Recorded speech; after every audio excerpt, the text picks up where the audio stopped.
What's on, ladies and gentlemen? My name's Ross, I like games, and today we got another couple of new Keyforge cards to be looking at, free to be precise. We've done a couple videos lately looking at new Keyforge cards. I believe these are the last three we've got for the moment, but of course we're a month out from the Vault Tour over in Birmingham, where these cards are going to be legal, so I reckon we're probably going to get some more in the not too distant future. And we're finishing off today looking at a couple of logos cards, and now they're all creatures. We looked at the ZYX ones recently, I'll pop a link in the description. Now let's look at some others, and we'll start off having a little bit of a look at HelperBot. It's pretty gosh darned helpful. And I'm going to be honest with you, ladies and gentlemen, it looks like something, and I cannot figure out what it looks like, and it's driving me crazy. There's something in pop culture that this looks like, so if anyone can help us out, pop a comment down below. So HelperBot then, it's a 1-power creature with no armor.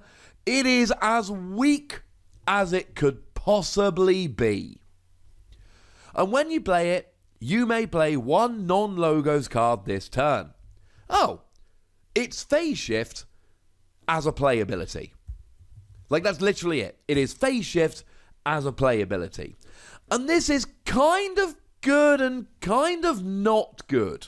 There are pros and cons to this. Now, of course, one of the massive cons right off the bat, you can't cycle it, which is kind of upsetting.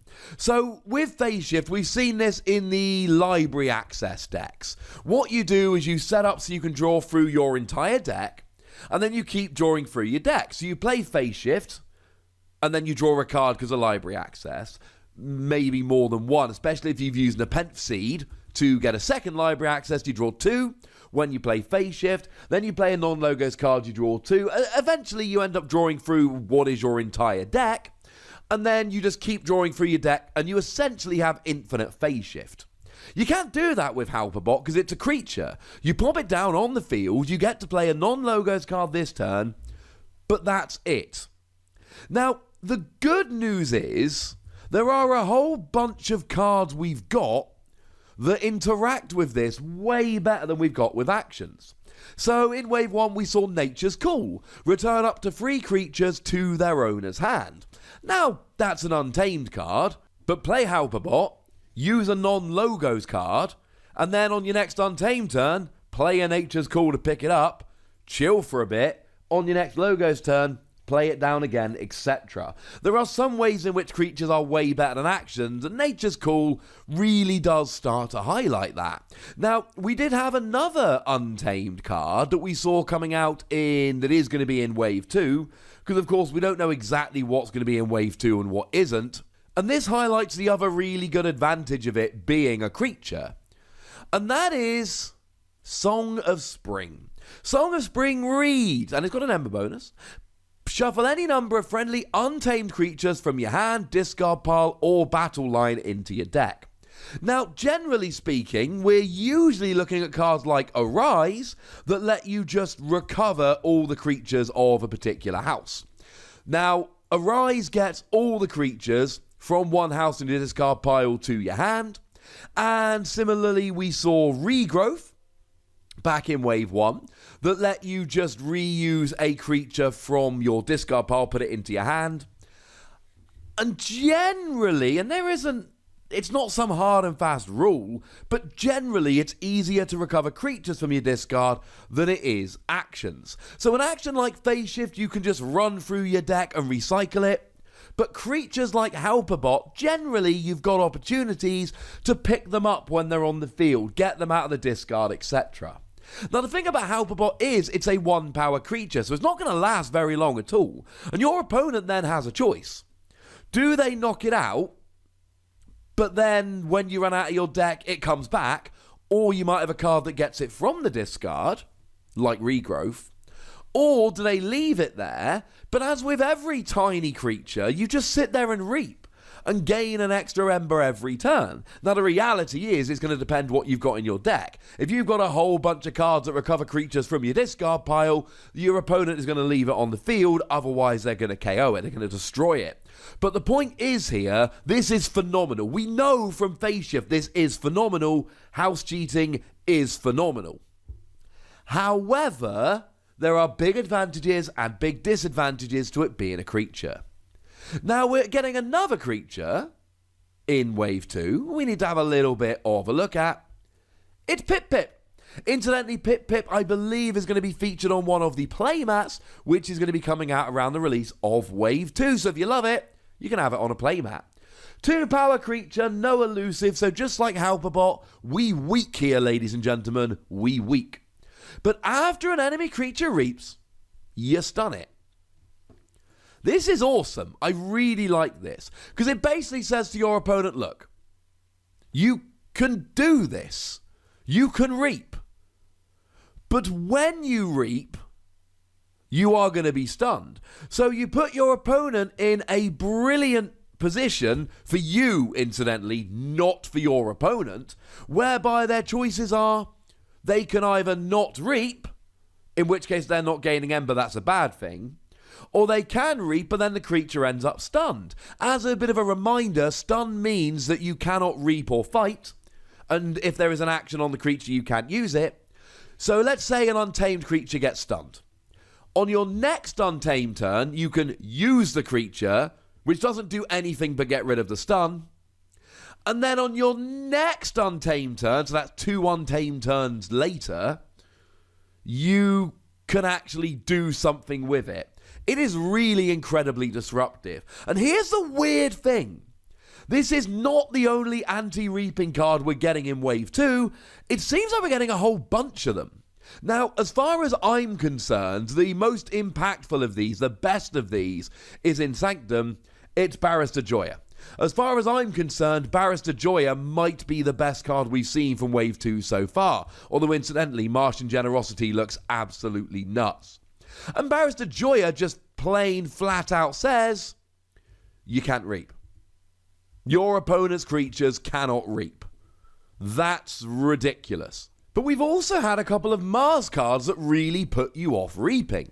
So we've got Ember Conduction Unit. After an enemy creature reaps, if it is the first time a creature has reaped this turn, stun it.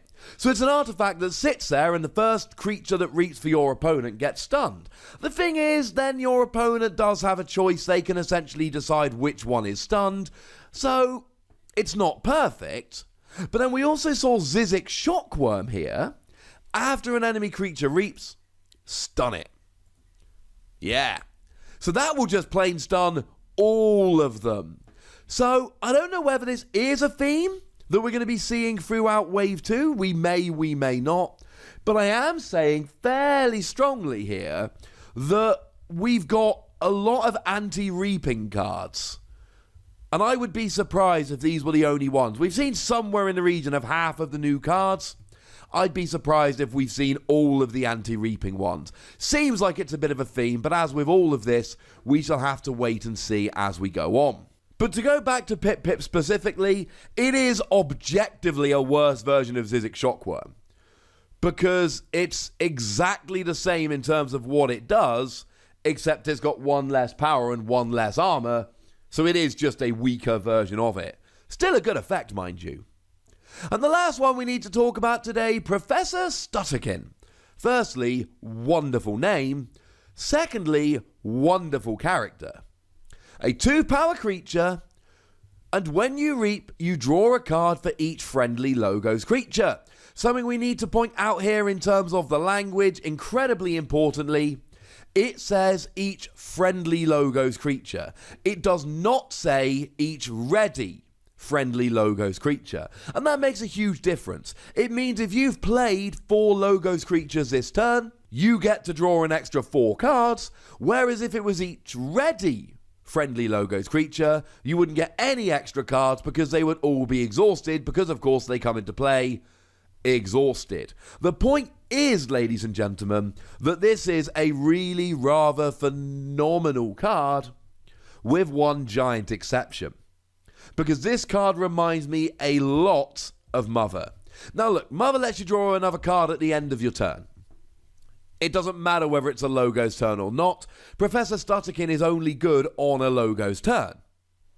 But when you reap, you can potentially be drawing 2, 3, 4 cards. That's ridiculous. Bearing in mind, right, we had Doc Bookton that draws 1 card when you reap, And Doc Buckton is a good card that we like.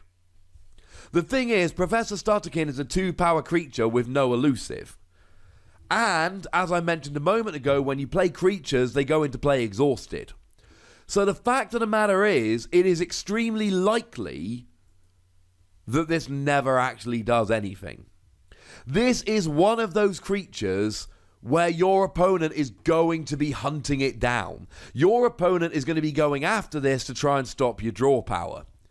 And it's a 2-power creature with no armor and no elusive. To be blunt, your opponent isn't exactly going to have to try very hard to get rid of it. It's going to be a fairly easy one to get off the field, and that's a problem for you.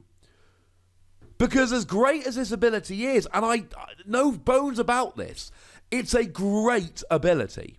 Because please do bear in mind, Professor Stutterkin is a friendly logos creature, so bare minimum you're drawing 1, it's Doc Buckton, but you should be doing more than that generally. But how often are you actually going to get to use it? That's the big issue here, and it is a gigantic issue. Great card, might never get round to using it. So we got 3 new logos creatures here. Professor Stutterkin, I love, but I don't think you're always going to be able to use it.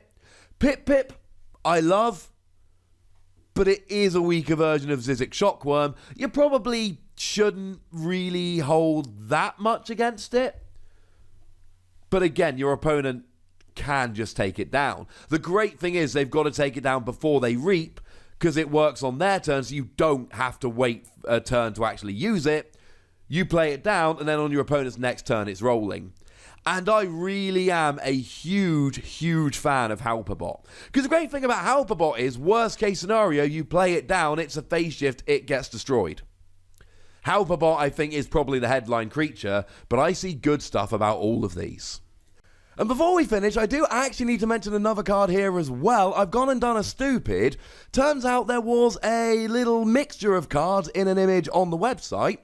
And there's a logos card we can totally see that I just did not cover before.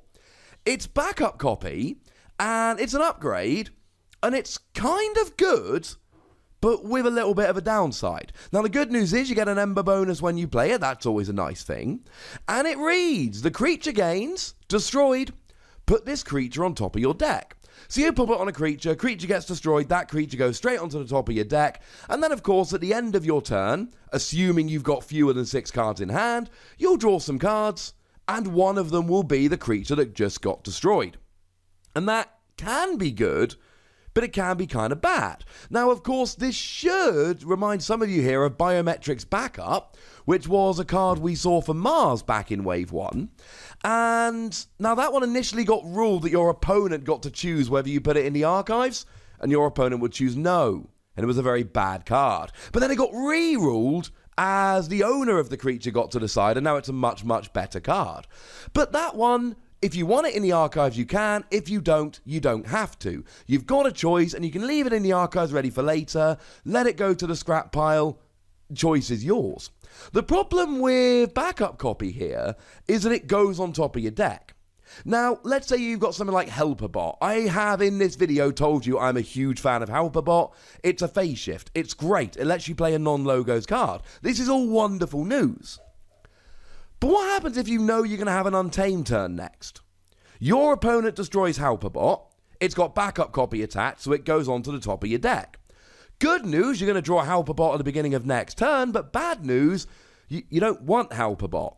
Because if you're going into an Untamed turn and you're drawing 3 cards at the end of your turn, you want to draw 3 Untamed cards. Now, the good news is that this will actually destroy at the end of your opponent's turn, so you know going into your turn that you're going to draw it at the end of your next turn, or maybe even you've got something like the aforementioned Professor Stutterkin, and then you're playing a logos turn, you draw some cards with that, one of them is Halperbot and you're golden, but the point I'm making is, because it has to go on top of your deck, there is a chance here that you end up drawing it, and it clogs up your hand, and you've only got a hand of 6 most of the time anyway. That can be a bit annoying. I love that you get to recover creatures really easily, but it can clog up your hand. Of course, the obvious answer to this is, well, put it on a creature you don't mind clogging up your hand. There we go. problem solved. Sorry I missed it first time round, but I actually kind of like it, so we popped it in on the end. Yay! But I'd like to know what you see, ladies and gentlemen, so please do let me know in the comment section. Go nuts!